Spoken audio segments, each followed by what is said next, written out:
안녕하세요. 오늘도 사연 살롱을 찾아주셔서 감사합니다. 저는 40대 후반의 여성이에요. 요새 사연을 들으며 지나온 시간을 자꾸 돌아보게 되더라고요. 남을 힘들고 고통스럽게 하면 결국 모두 자기한테 돌아온다는 걸 절실히 느낀 때가 있었거든요. 그런 제 이야기를 해보려고 해요. 저희 가족은 지방에서 살다가 제가 고등학교 때 서울로 이사를 왔어요. 아빠가 회사를 옮기게 돼서 다 같이 온 거였죠. 고향을 떠날 때는 친척들하고 친구들이랑 헤어지기 싫어서 펑펑 울기도 했었네요. 저희 집안이 다들 가까운 데에 살아서 서로의 사정도 잘 알고 모두 친형제나 다름없이 지냈었거든요. 하지만 하나 둘 직장이나 공부 때문에 흩어지기 시작했고 저희 집도 그중 하나였어요. 떠나는 날 저와 동갑내기였던 친척과 서로 껴안고 울고 안 보일 때까지 손을 흔들었던 기억이 아직도 생생해요.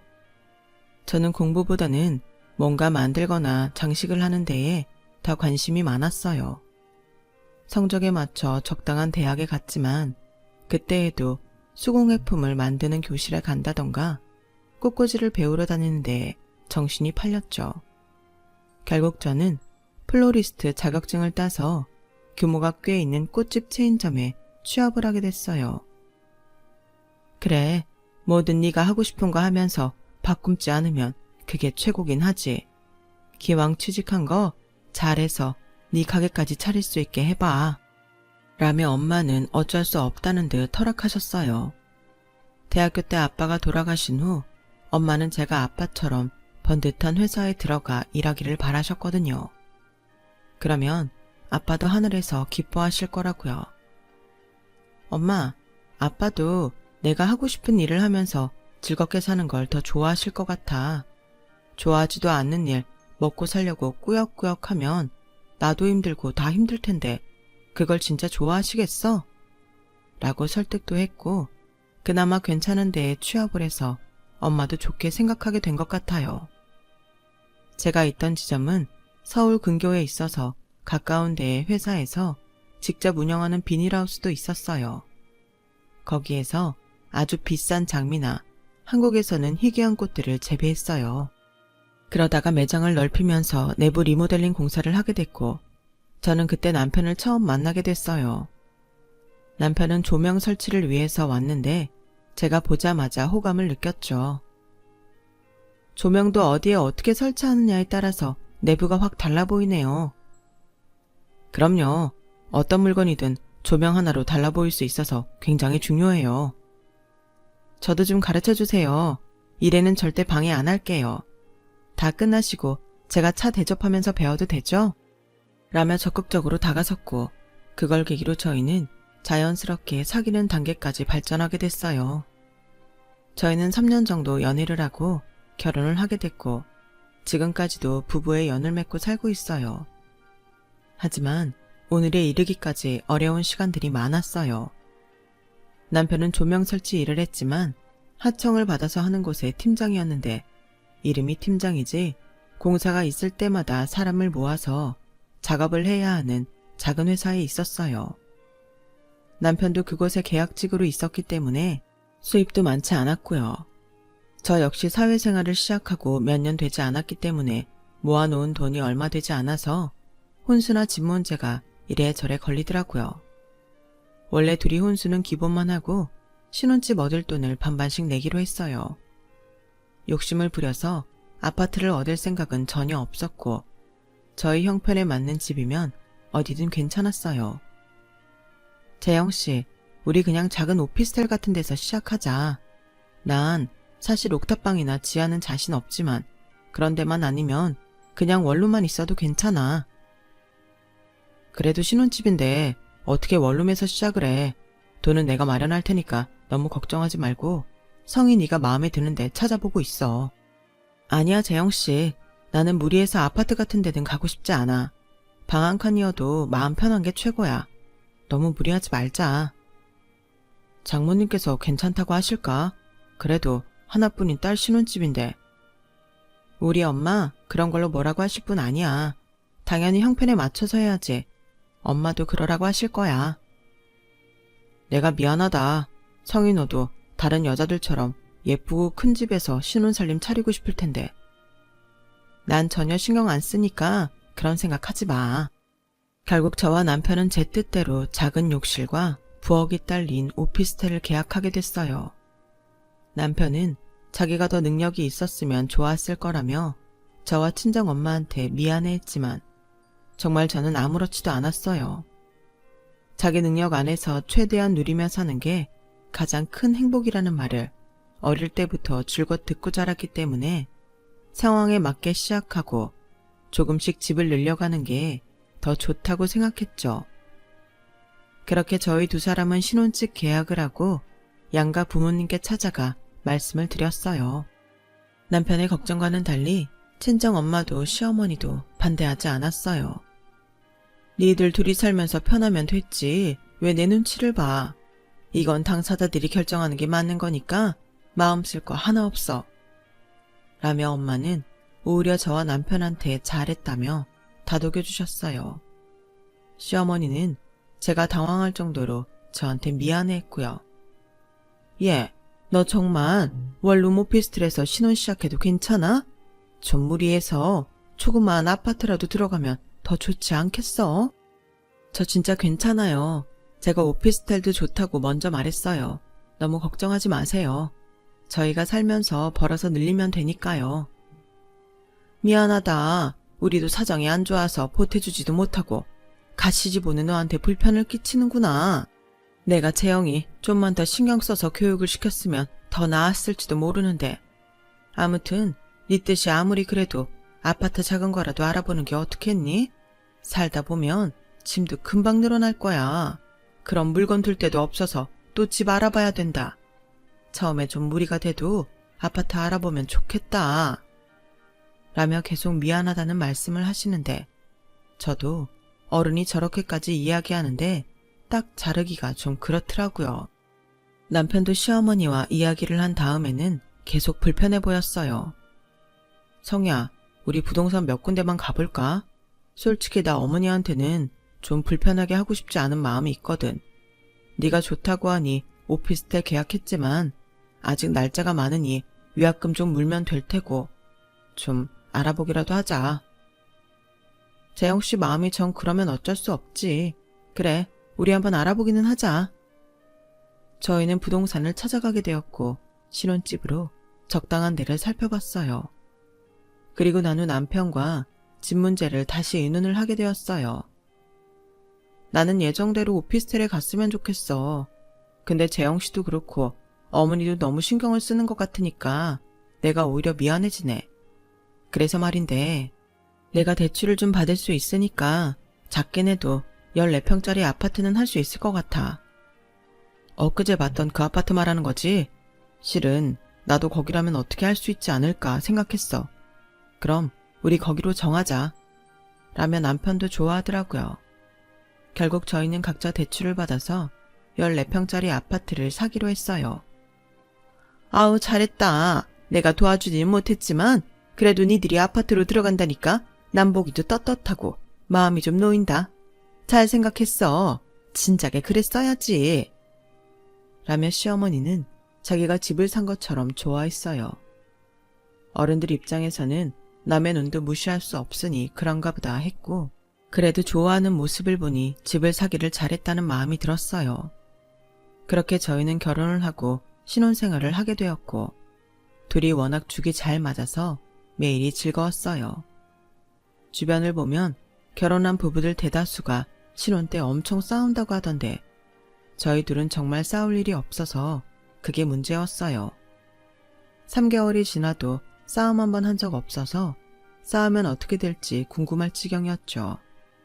시어머니도 저를 너무 편하게 해줘서 이래도 되나 싶을 정도였고요.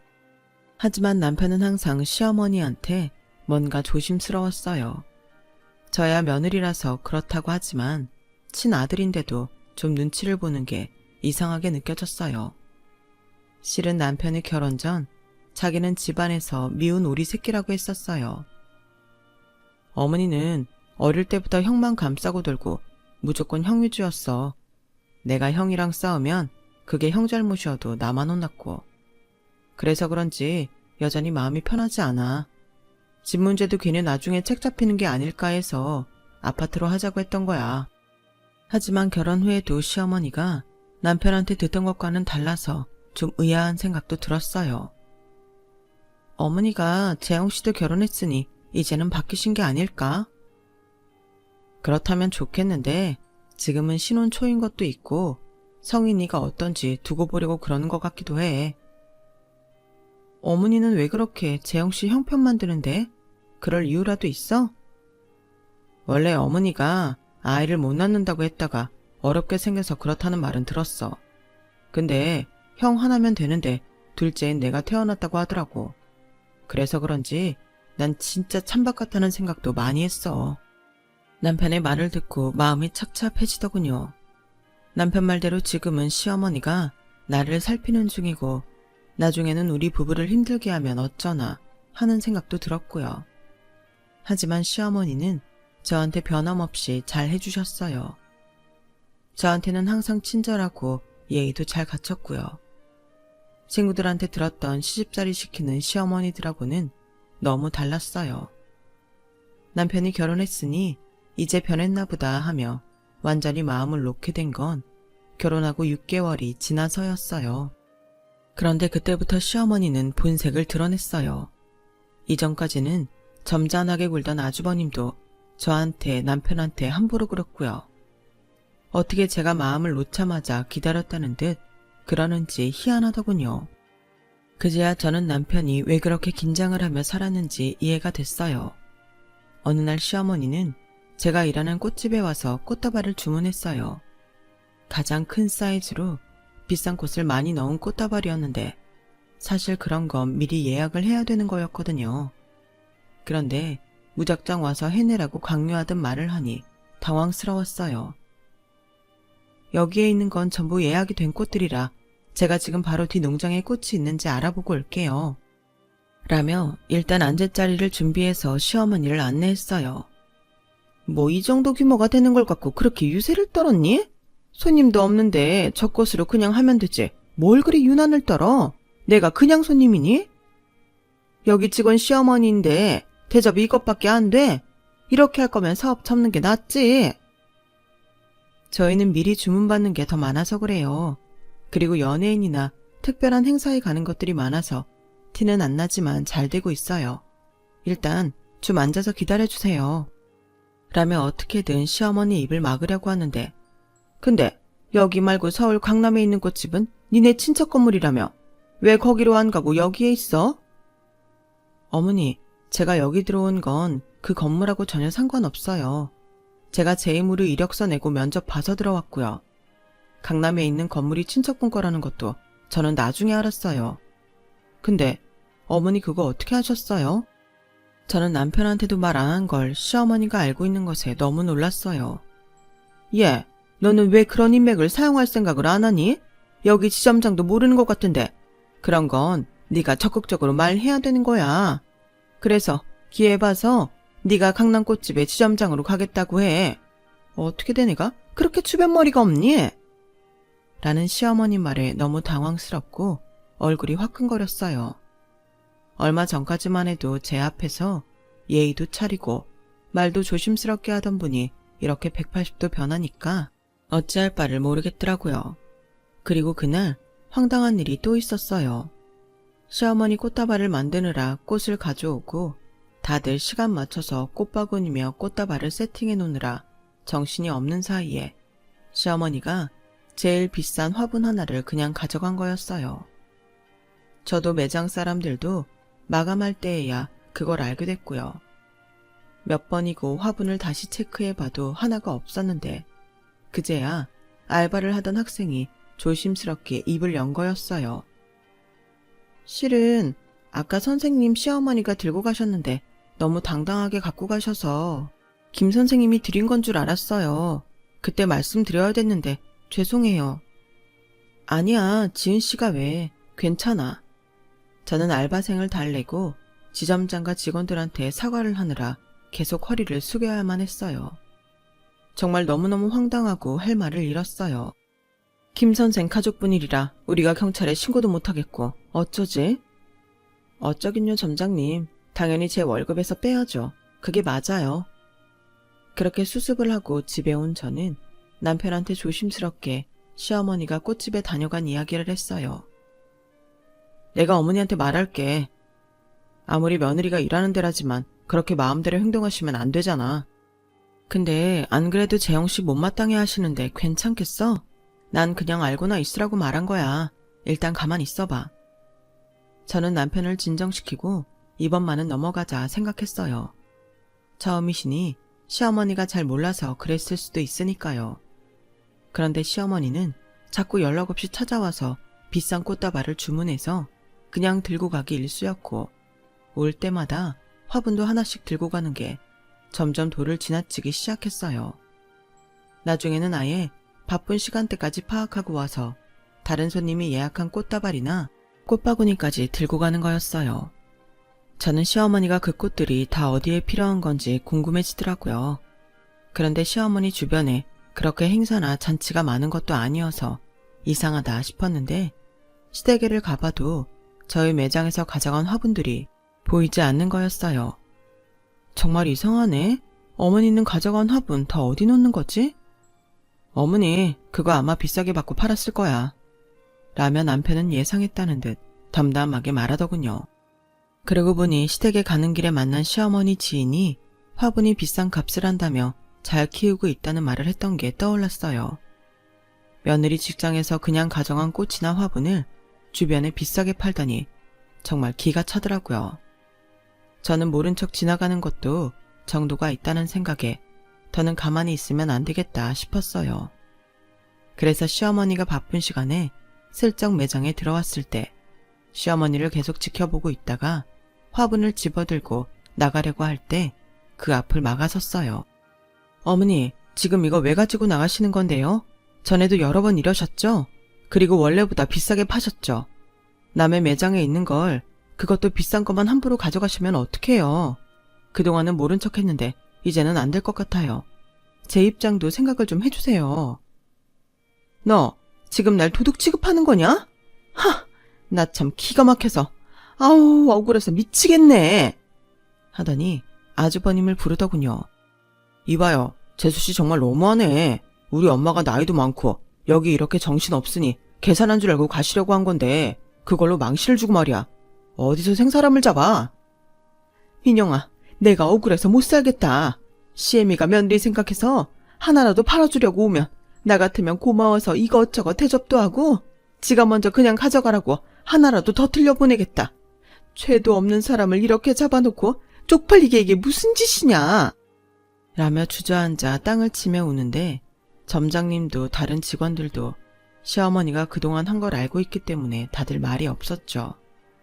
아무도 자기들한테 동조해주지 않자 시어머니는 아이고 며느리가 시애미를 잡아먹네 라고 밖에까지 들리게 소리를 질렀고 아주버님은 들어오려는 손님들을 내쫓기까지 했어요. 저는 더 이상 참지 못하고 그동안 시어머니가 가져간 화분들의 꽃다발까지 기록해 놓은 장부를 가져왔어요. 보세요. 여기 증거가 다 있는데 이러시면 안 되죠. 소란을 피우실 일이 아니라 사과를 하셔야죠. 아니, 그깟 꼴랑 몇 개 가져간 걸로 기록까지 하고 이렇게 해야 되겠니 정말?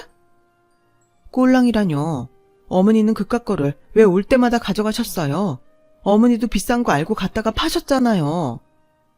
팔긴 누가 팔아. 내가 선물한 게 있긴 하지만 나머지는 다 잘 키우고 있는데 무슨 소리냐? 그럼 몰래 가지고 가신 건 인정하시는 거네요. 그럼 다시 돌려받아야겠으니까 오늘 매장 마감 전까지 가져오세요. 라고 하자 시어머니와 아주버님은 당황해서 서로를 쳐다보더군요. 재수씨, 우리 가족이잖아. 이렇게 안 해도 될 일을 너무 크게 만들지 말고 그냥 좋게 넘어갑시다 좀. 그래 얘 시애미한테 팍팍하게 굴어서야 되겠니? 그거 다 나한테 선물했다고 생각해. 그럼 편하잖아. 그럼 앞으로 여기 와서 뭐든 마음대로 가지고 가지 마세요. 예고도 없이 불쑥 찾아오지도 마시고요. 그거 약속하신다면 저도 이대로 마무리할게요. 두 사람은 떨떠름한 표정으로 어쩔 수 없이 알겠다며 약속을 하고 갔어요. 그 후 시어머니는 제가 일하는 꽃집에는 얼씬도 안 하더군요. 하지만 그때부터는 틈만 나면 시댁에 오라 가라 시집살이를 시켰어요. 아주버님은 자기 빨래까지 제 앞에 다 던져놓고 하고 가라며 전보다 더 함부로 굴었고요. 정말 어디서 배워먹은 싸가지인지 남편의 형만 아니었으면 한 대 때려서라도 가르치고 싶은 데가 한두 번이 아니었어요.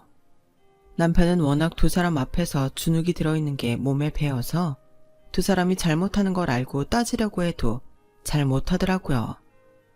시어머니랑 아주버님 얼굴만 봐도 힘들어할 때도 있었고요. 저도 점점 시간이 지날수록 지치고 힘들었어요. 최대한 시댁하고는 마주치지 않고 살기를 바랐죠.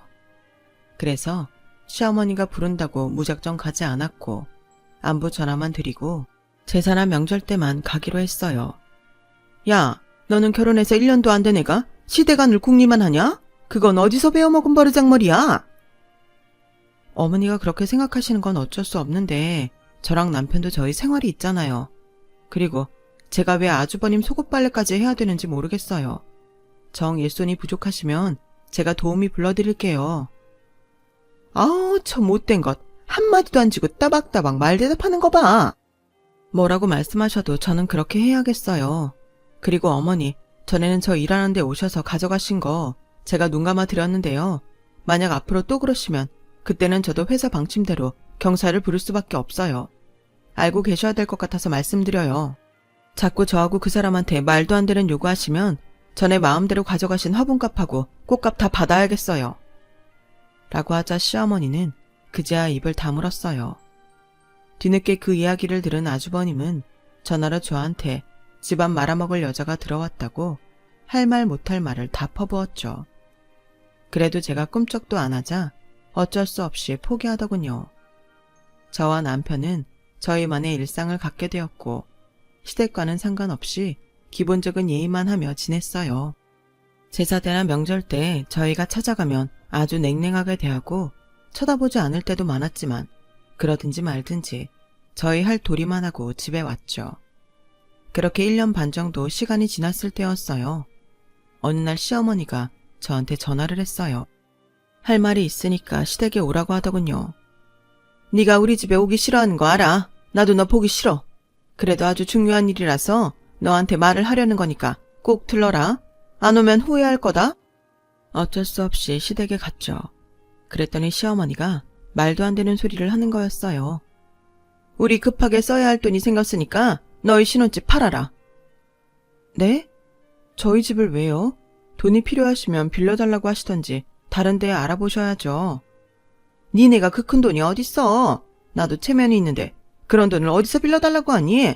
니네 집을 팔아야지. 아니요. 이유도 모르고 저희 집을 어떻게 팔아요. 재영이 형이 한의사를 만나서 결혼하게 됐는데 그럼 우리가 대충 해야겠니? 너처럼 볼 것 없는 사람이 아니잖아. 결혼 자금으로 잘 쓸 테니까 얼른 집 팔아라. 안 돼요, 어머니. 저희 그 집 사려고 대출까지 받았어요. 하여간 쪼잔한 건 재영이나 너나 부부가 아주 부창부수다. 네 형이 좋은 혼처 만나서 결혼한다는데 니들이 나서서 도와주지는 못할 망정 그깟 집도 못 내놓냐? 어머니, 그 집은 저희가 양쪽 집에 도움 하나도 안 받고 저희 힘으로 마련한 거예요. 지금도 대출 갖고 있고요. 절대 그렇게는 못해요. 그럼 재영이 형은? 한의사 집안에 모양 빠져도 된단 말이야? 니네 그랬잖아. 원룸 오피스텔도 괜찮다고. 그 집 팔고 오피스텔 들어가. 내가 알아봐 줄게. 저는 이런 황당한 이야기는 더 못 듣고 있겠어요. 라며 일어나자 시어머니는 천하에 못 베어 먹었다며 욕을 퍼붓더군요. 집에 온 남편은 그 이야기를 듣더니 허탈하게 웃더라고요. 어쩐지 왜 그렇게 우리한테 아파트를 사라고 하나 했다. 나는 또 어머니가 남한테 체면 안 설까봐 그러나 했는데 내가 순진했네. 형, 그 여자랑 꽤 오래 만났어. 이렇게 결혼할 때 내놓으라고 하려고 아파트 사라고 했던 거야. 설마 아무리 어머님이랑 아주버님이 이상하대도 그럴까? 근데 정말 그런 거야?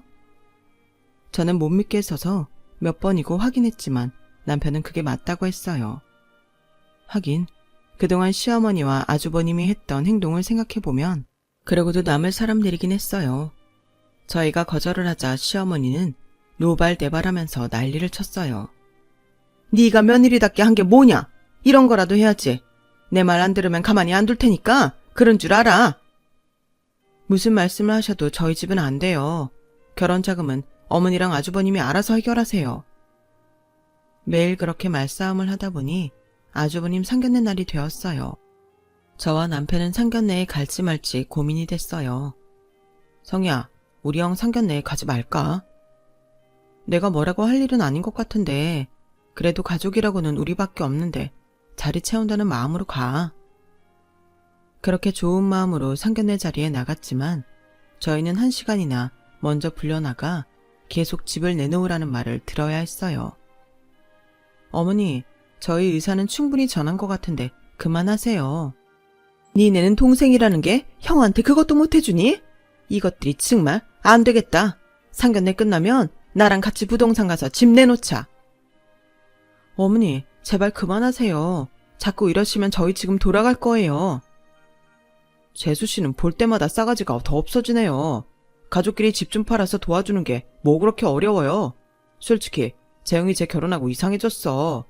저렇게 엄마랑 내 말 거역하는 애가 아니었다고. 그리고 상견례 참석하는 걸 갖고 협박을 해? 진짜 안 되겠네. 무슨 말씀을 하셔도 저희는 집 못 팔아요. 그 집은 저희 힘으로 샀고 지금까지 대출 갚고 있는 전적으로 모든 권리가 우리한테 있는 집이에요. 그러니까 결혼 자금은 다른 데에서 구하세요. 저희는 한 번 더 단호하게 거절했어요. 두 사람은 저와 남편한테 후레자식이다, 폐륜이다 난리를 치는데 마침 엄마한테서 전화가 와서 밖으로 나왔어요. 너 혹시 지금 땡땡 한정식에 있니? 엄마가 그걸 어떻게 알았어? 어떻게 알긴. 너 어릴 때 영호 삼촌 기억해? 그럼 기억하지. 영호 삼촌은 사실 엄마와 육촌 사이였지만 다들 한 식구처럼 지내서 외삼촌들이나 마찬가지였어요. 영호 삼촌이 너 여기 있다고 전화했더라. 영호 삼촌이?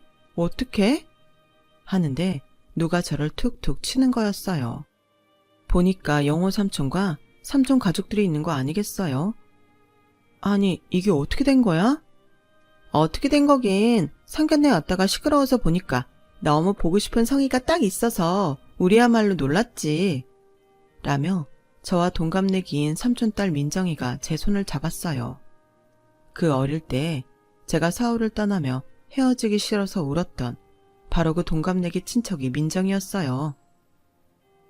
그럼 우리 들어가서 상황 정리할까? 라는 외삼촌 말에 나는 무슨 소리인가 했죠. 그런데 외삼촌 가족이 바로 저희가 예약한 개인실로 바로 들어가는 게 아니겠어요? 외삼촌과 민정이를 본 시어머니와 아주버님은 표정을 싹 바꾸고는 상냥하게 맞이했어요. 어머, 생각보다 빨리 오셨네요. 저희가 먼저 다 준비하고 있으려고 했는데요. 라며 시어머니가 입에 발린 말을 하더군요. 그러게요. 저희가 빨리 오길 잘했지 뭡니까. 안 그러면 우리 성희가 이렇게 시달리고 있을지 몰랐을 테니까요. 라는 영호 삼촌 말에 남편도 시어머니도 아주버님도 어안이 벙벙한 표정으로 저를 보았어요. 성희가 우리와 가까운 친척은 아니지만 그래도 어릴 때 같은 동네에 살면서 친형제 이상으로 사이가 좋았거든요. 우리 민정이하고는 죽고 못 사는 사이였고요. 근데 제가 들어보니 우리 성희 집을 팔아서 결혼 자금을 쓰겠다고 그러시는 것 같더군요. 제가 언제 그렇게 해달라고 했습니까? 라고 영호 삼촌이 점잖지만 칼같은 말투로 말하자 시어머니와 아주버님은 안절부절하며 어쩔 줄 모르더군요. 아, 그게 엄마가 제가 너무 혼수를 못해갈까봐 걱정이 돼서 그러신 거지 별 뜻이 있던 건 아니었어요. 재수씨, 말 좀 해봐요. 아니요. 결혼 얘기 나왔을 때부터 지금까지 계속 우리 아파트 팔아서 돈 내놓으라고 괴롭혔잖아요. 저희 결혼할 때는 한 분도 안 보태놓고 아주버님 결혼에만 이러는 건 아니라고 생각해요. 라고 하자 이번에는 민정이가 민정씨, 오늘 내가 나온 건 사실 이 결혼 안 하겠다는 말 확실히 전하려던 거였어. 민영씨 원래 만나던 여자 있었다면서? 근데 6개월 전에 나 만나고 그 여자 찾다며. 그동안 민영씨 그 여자 돈으로 다 먹고 살았다던데. 그 여자가 얘기해주더라고. 민영씨가 하도 결혼하자고 해서 결정했다가 그 여자 말 듣고 가족들이랑 상의했어. 지금 여기서 깨끗이 물러나면 우리도 이대로 끝낼게. 안 그러고 계속 버티면 그 여자도 부르고 우리 성이 괴롭힌 것까지 전부 꼬치꼬치해서 망신 줄 테니까 그런 줄 알아. 그러자 시어머니는 상황이 심각한 걸 깨닫고 저를 붙잡더군요. 예, 아가, 네가 말씀 좀 잘 들어봐. 그런 게 아니라고. 우리도 꼭 니네 집을 팔아달라는 건 아니었어. 아니요, 어머니. 지금껏 이 사람한테 했던 것도 그렇고 저 결혼하고 돌변해서 힘들게 했던 게 있는데 무슨 말을 잘해요. 게다가 민정이 하인사라니까 다른 여자 차고 민정이랑 결혼하려고 했던 거잖아요. 아주버님이어도 그런 건 저도 못 참아요. 저는 재영씨가 아주버님 사귀는 여자 있다고 해서 그 사람이랑 결혼하는 줄 알았어요.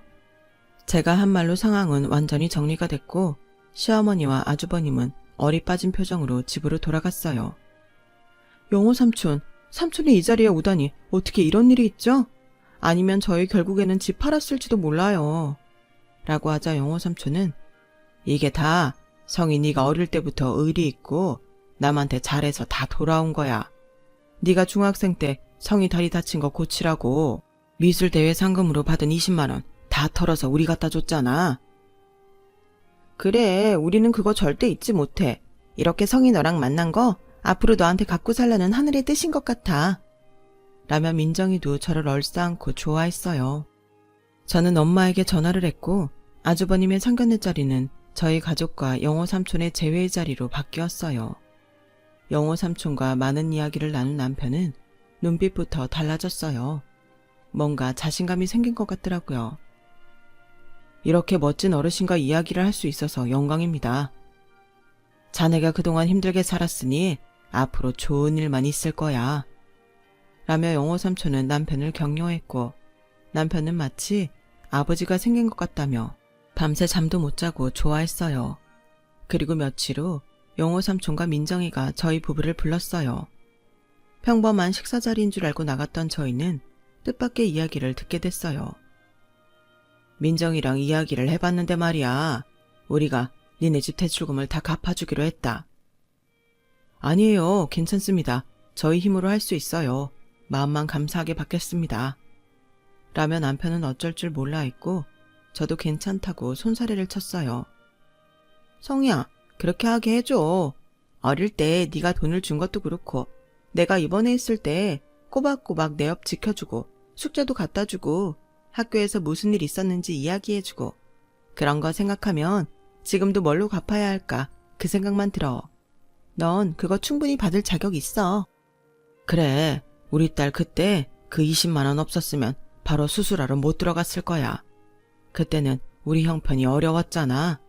지금 우리가 떵떵거리면서 살게 되고 민정이 한의사 된 거 어찌 보면 다 성이 네 덕이다. 그러니 그건 받아줘라. 라며 굳이 저희 대출금을 주시는 거였어요. 엄마는 다 우리 생각해서 하시는 거니 감사하게 받고 그만큼 너네가 잘하며 살라고 하셨어요. 저희도 결국은 감사하게 받아들였고요. 하마터면 집도 없어질 상황이었는데 이렇게 바뀌다니 정말 인생은 어떻게 될지 모르겠다 싶더군요. 그래도 한 가지 분명한 게 있다면 그건 남에게 해를 끼치지 않고 나한테나 상대한테나 부끄럽지 않게 살면 항상 좋은 일로 돌아온다는 거예요. 저희 부부는 그렇게 위기를 넘기고 나중에는 살림을 늘려서 더 큰 집으로 이사를 갔답니다. 그때 이후로 남편도 시댁과의 연락을 다 끊었고요. 아무리 핏줄이라도 보지 말아야 할 사이도 있는 것 같아요. 남편은 지금 어엿한 한 회사의 부장님이 되었고 저는 농장을 운영하며 딸 둘과 함께 행복하게 살고 있어요. 제 이야기는 여기까지예요. 들어주신 모든 분들 건강하시고 좋은 일 많이 생기시길 바랄게요. 언제나 행복하세요. 감사합니다. 여러분, 사연 댓글에 응원과 현명한 조언 부탁드려요. 좋아요와 구독은 저에게 큰 힘이 됩니다. 오늘도 좋은 일 가득하세요.